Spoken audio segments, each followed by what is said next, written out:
He put his signature on those divorce documents while ridiculing me, right up until the moment the judge began reading my father's will aloud.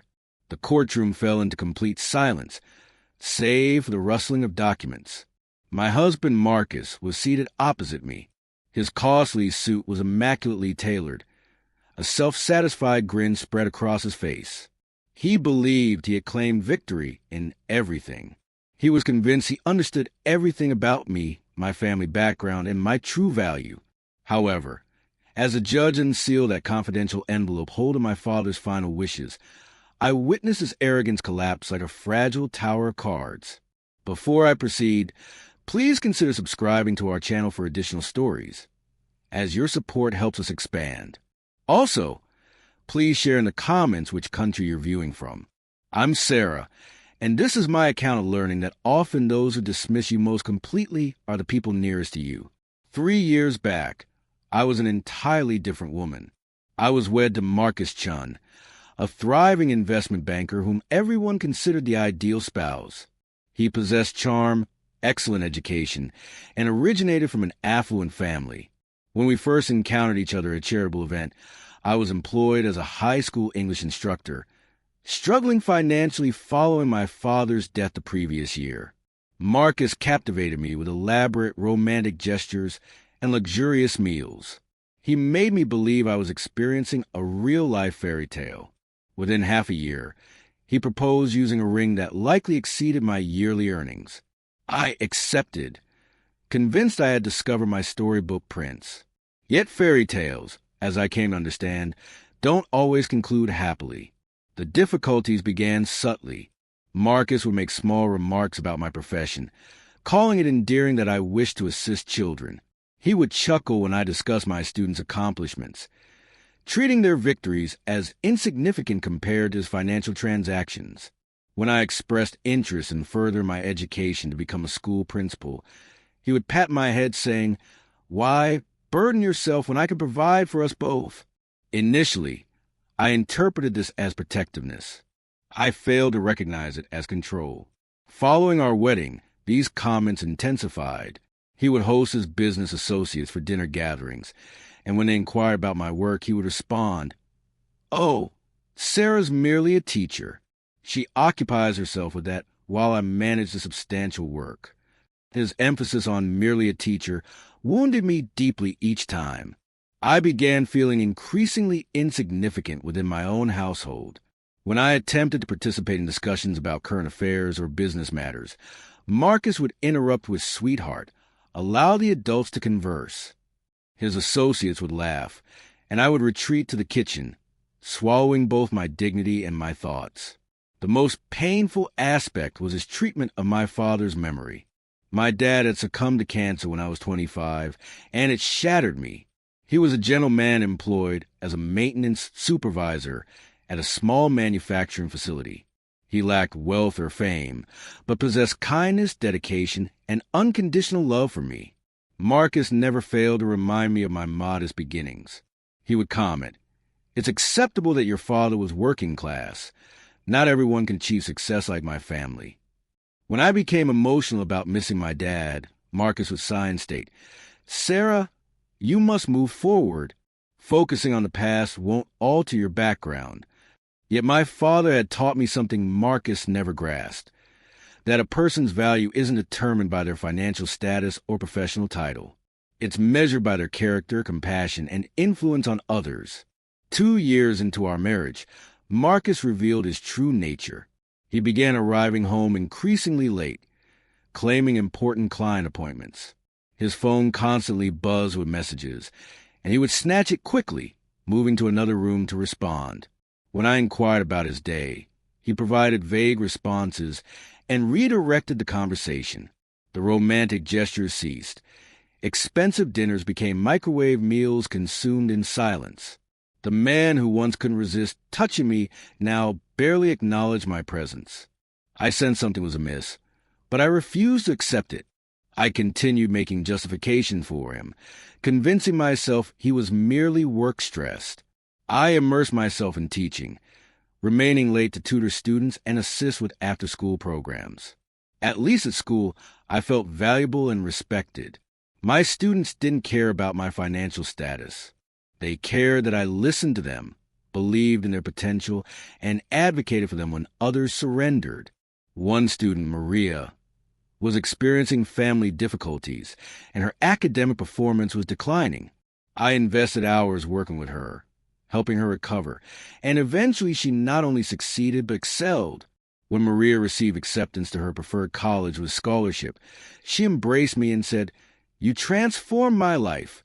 You never abandoned me when everyone else did." These moments reminded me of my true identity, beneath all of Marcus's criticisms and dismissals. However, at home, I was vanishing. Marcus had persuaded me that I was fortunate to have him, that nobody else would desire a simple teacher from a humble family. He would say, "You should appreciate that I recognize potential in you despite your origins." I began accepting his words as truth.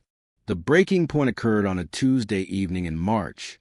I returned from a parent-teacher conference, feeling accomplished because I had assisted a struggling student's family in creating an educational plan. I was eager to share this positive news with Marcus. I discovered him in his office, laughing during a phone conversation. As I approached, I overheard him saying, "Believe me, David, she's completely unaware. She's so gullible, it's almost amusing. She believes I married her for love."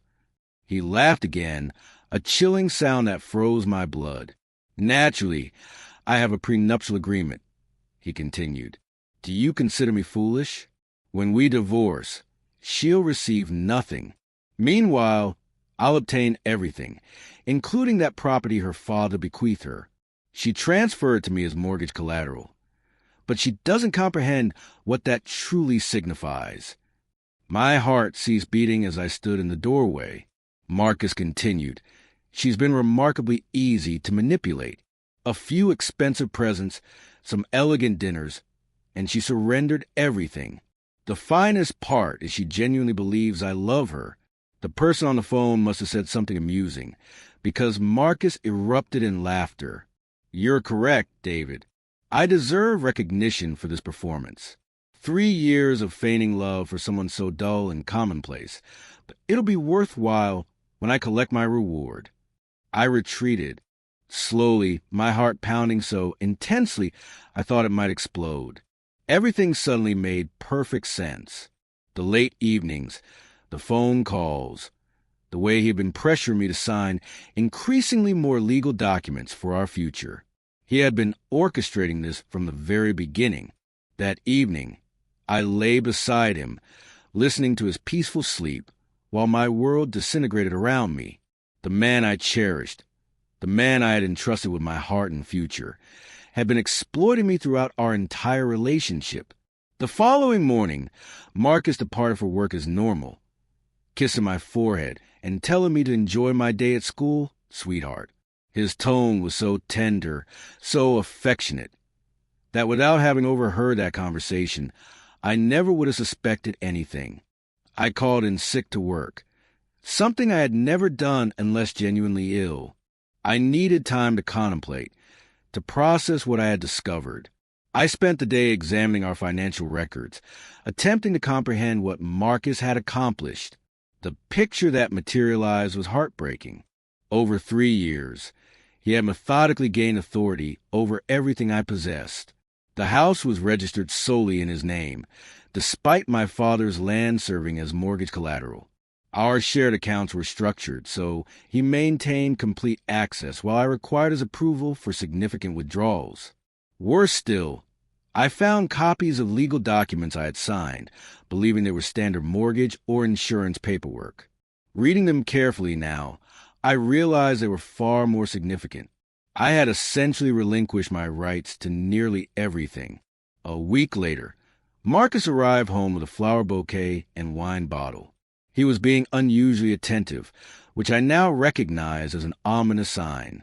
"Sarah, darling," he said, sitting beside me on the sofa, "we need to have a conversation." My heart sank, but I attempted to maintain a steady voice. "About what?" He grasped my hands in his expression serious yet not unkind. I've been contemplating our marriage, and I believe we both recognize it isn't functioning anymore. I stared at him, astounded by his boldness. What do you mean? Come now, Sarah, we're both mature adults here. We've drifted apart. We desire different things. I think it would benefit us both if we concluded this. You want a divorce? I whispered. He nodded, his thumb caressing my knuckles in what was intended as a soothing gesture. I understand this is difficult, but I've already consulted my attorney. We can make this swift and painless. You won't need to worry about legal expenses or anything complicated. How considerate of you, I said, my voice barely controlled. If he detected the sarcasm, he ignored it. I've had the documents prepared. Everything is very straightforward. You will receive sufficient money to begin anew, find a pleasant apartment, perhaps return to school if desired. He retrieved a manila folder and placed it on the coffee table. All you need to do is sign, and we can both continue with our lives. I stared at the folder, my hands trembling. What about the house? Well, it's registered in my name, and I did finance it, but don't worry, I'm not cruel. The settlement will provide enough to help you establish yourself somewhere nice. And my father's land? Marcus's expression wavered for just an instant. Sarah, we discussed this. That land serves as collateral for our mortgage. When we sell the house, we'll need to resolve that debt first. But as I mentioned, the settlement will take care of you. He was lying so smoothly, so persuasively, that without having heard that phone conversation, I would never have questioned him. I might have signed those documents believing he was being fair. I need time to consider, I said. Marcus's smile tightened, almost imperceptibly. Of course, sweetheart. Take whatever time you require. However, my attorneys advise that the sooner we file, the simpler it will be for both of us. That evening, I read every word of the divorce documents. As I suspected, they heavily favored him. I would receive a modest settlement, sufficient to rent a simple apartment for 1 year, perhaps 2 with careful budgeting. Meanwhile, Marcus would retain the house, the vehicles, the investment accounts, and yes, my father's land. According to the papers, the land would be sold to cover marital debt associated with our mortgage. All proceeds would go to Marcus as compensation for his financial contributions to the marriage. I was facing the loss of everything, including the final piece of my father I possessed. The subsequent days were a whirlwind of emotions. I felt angry, heartbroken, and frightened. However, beneath all of that, I was resolved. Marcus had underestimated me, and I wasn't going to allow him to destroy me without resistance. I took a personal day and visited the office of Margaret Willis, a divorce attorney I had found through a colleague's referral. Margaret was a no-nonsense woman in her 50s who listened to my story without judgment. Sarah, she said when I finished, I must be honest with you. If you sign all these documents, we face a challenging battle ahead. Your husband's lawyers were thorough. So I'm simply supposed to lose everything? I asked, fighting back tears. Not necessarily, but we need to be strategic. Tell me about your father's land. You mentioned it was the only thing he left you? I nodded. It's not much, just vacant land with an old barn. I don't understand why he purchased it. He never developed it. Margaret leaned forward. Sarah, have you ever had that land professionally appraised? Do you know its current worth? I shook my head. Marcus claimed it wasn't valuable. That's why he said it was perfect for collateral. The bank wouldn't lose much if we defaulted. I think we need that land appraised immediately, and I want to investigate your father's financial records. Sometimes there's surprises in these situations. What kind of surprises? Well, you'd be amazed how frequently people don't know the complete extent of their inheritance. Your father might have been more financially prudent than you realized. I left Margaret's office with mixed feelings of hope and doubt. My father had been a good man, but he wasn't wealthy. He had worked diligently his entire life just to pay bills and provide food. What could Margaret possibly discover? 2 weeks later, She called with news that changed everything. "Sarah, you need to sit down for this. I've been investigating your father's finances, and there are some things you must know." "What kind of things?" "First, that land you inherited isn't just empty property. According to county records, there's a natural gas deposit beneath it.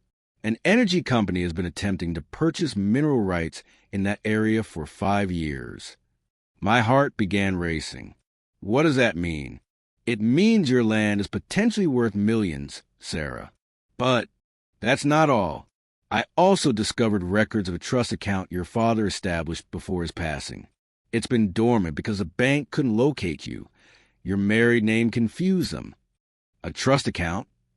"Your father was apparently much more financially astute than anyone knew.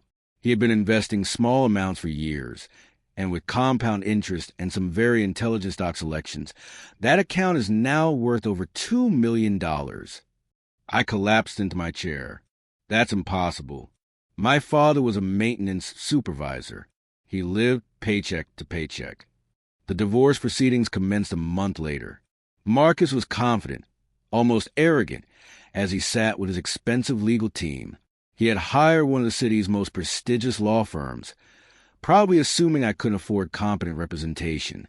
He kept glancing at me with a mixture of pity and smugness, as if he felt sorry for me, while also being pleased with how cleverly he had arranged everything. During the preliminary hearings, he portrayed himself as a generous husband attempting to be fair to his less fortunate wife. "Your Honor," his lawyer argued, "my client is willing to provide Mrs. Chun with a generous settlement, despite the fact that she contributed very little to the marital assets." He's being more than fair. Marcus nodded along, his expression serious and concerned. He was performing the role perfectly, the successful businessman trying to do right by his struggling wife. However, I had a secret weapon now. Margaret had advised me to remain quiet about the trust and the land's true value until the appropriate moment. "Let them believe they're winning," she said. "It'll make the revelation that much more impactful." The final hearing was scheduled for a Thursday morning in late October. Marcus arrived in his finest suit, his legal team carrying briefcases full of documents. He confidently assumed this would be a simple matter of dividing assets he believed were mostly his. Judge Patricia Hendricks was presiding over the case. She was known for being thorough and fair, with little tolerance for games or deception. "We're here today to finalize the divorce between Marcus Chun and Sarah Chun," Judge Hendricks began. "I've reviewed the initial filings, and I understand there are some disputed assets." Marcus's lawyers stood up. "Your Honor, the disputed assets are minimal. The primary marital assets are the family home and associated investments, which were primarily funded by Mr. Chen's income. Mrs. Chen inherited a small piece of undeveloped land from her father, which was used as collateral for the marital home's mortgage." "And what is your client's position regarding this land?" the judge asked. "Given that it was used as collateral for the marital home, Mr. Chen believes it should be sold to satisfy the mortgage debt, with any remaining proceeds divided appropriately." Judge Hendricks looked at me. "Mrs. Chun, how do you respond to this?" I stood up, my heart pounding. "Your Honor, I believe there are some facts about my inheritance that need to be clarified." Margaret stood beside me. "Your Honor, we have some additional information about Mrs. Chen's inheritance that we believe is relevant to these proceedings." Marcus looked puzzled. His lawyer whispered something to him, and he shrugged, still confident. "Proceed," Judge Hendricks said. Margaret opened her briefcase and pulled out a thick folder. "Your Honor, Mrs. Chen's father, Robert Mitchell, left her 2 assets upon his death. The first is the land in question, which recent geological surveys have determined sits atop a significant natural gas deposit. The land has been appraised at $12 million. The color drained from Marcus's face. His lawyer dropped his pen. "The second asset," Margaret continued, "is a trust account that Mr. Mitchell established for his daughter's protection. The trust is specifically designed to remain separate from any marital assets and contains over $2 million. Judge Hendricks raised an eyebrow. "Mr. Chun, Were you aware of the value of these assets? Marcus's lawyer was frantically whispering to him, but Marcus seemed to be in shock. No, Your Honor. I was not aware. Your Honor, Margaret said, we also have evidence that Mr. Chen may have been attempting to fraudulently obtain these assets. She pulled out copies of documents and recordings. We have evidence that Mr. Chen was aware his wife was entitled to significant inheritance, but deliberately concealed this information while convincing her to sign documents that would have given him control of these assets. Marcus finally found his voice. That's not true. I had no idea that land was worth anything. Your Honor, Margaret said, we have a recorded phone conversation where Mr. Chen explicitly discusses his plan to obtain his wife's inherited property through divorce proceedings. Judge Hendricks looked stern. Mr. Chen, is it true that you have been attempting to obtain assets that legally belong to your wife? Marcus's lawyers stood up quickly. Your Honor, we need time to review this new information. No, Judge Hendricks said firmly.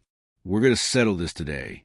Mrs. Chun, the trust fund and the land are clearly your separate property. They will remain entirely in your possession. She turned to Marcus. Mr. Chun, I'm troubled by the evidence presented here. It appears you may have been attempting to fraudulently deprive your wife of her rightful inheritance. Marcus looked panicked now. Your Honor, I think there's been a misunderstanding. The only misunderstanding, Judge Hendricks said, was your wife's belief that you married her for love rather than money. Mrs. Chun, you'll retain all of your inherited assets. Additionally, given the evidence of fraud, I'm awarding you half of all marital assets acquired during the marriage. Marcus's jaw dropped. But the prenup is void due to fraud and failure to disclose material facts. Mrs. Chun, you'll receive half of the house, half of the investment accounts, and half of all other marital assets. I sat there in stunned silence as Margaret squeezed my hand. Marcus looked like he was going to be sick. Furthermore, Judge Hendricks continued, I'm ordering Mr. Chun to pay Mrs. Chen's legal fees and court costs. As we left the courthouse, Marcus caught up with me in the parking lot. He looked desperate and angry. Sarah, we need to talk. This is all a big misunderstanding. I turned to face him, and for the first time in 3 years, I felt completely in control. No, Marcus, the misunderstanding was mine. I thought you loved me. I did love you. I do love you. You loved the idea of taking everything I had. You loved feeling superior to me.